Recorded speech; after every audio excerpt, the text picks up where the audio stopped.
ស្វាគមន៍និងស្ដាប់ដំរុយឆ្នោតខ្មែរប្រចាំថ្ងៃដើម្បីជាកម្លាំងចិត្តសូមពុកម៉ែបងប្អូនចុច like និងសញ្ញាជាម្នាក់មួយផងដើម្បីទទួលបានដំរុយថ្មីប្រចាំថ្ងៃដំរុយឆ្នោតខ្មែរនៅថ្ងៃនេះគឺថ្ងៃទី25ខែវិច្ឆិកាឆ្នាំ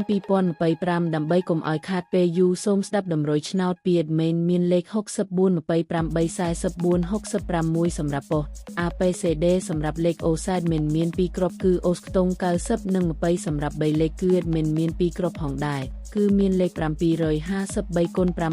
951គុណបើសិនជាពុកម៉ែបងប្អូនស្រឡាញ់និងពេញចិត្តលេខទាំងនេះពុកម៉ែបងប្អូនអាចយកលេខទាំងនេះទៅផ្សងសំណាងបានជាចុងក្រោយសូមជូនពរពុកម៉ែបងប្អូនដែលយកលេខខាង admin ទៅផ្សងសំណាងហេងយើងទាំងអស់គ្នាជូនពរពុកម៉ែបងប្អូនជួបតែសំណាងនិងសុខភាពល្អសូមជម្រាបលាជួបគ្នានៅថ្ងៃស្អែកបន្តទៀត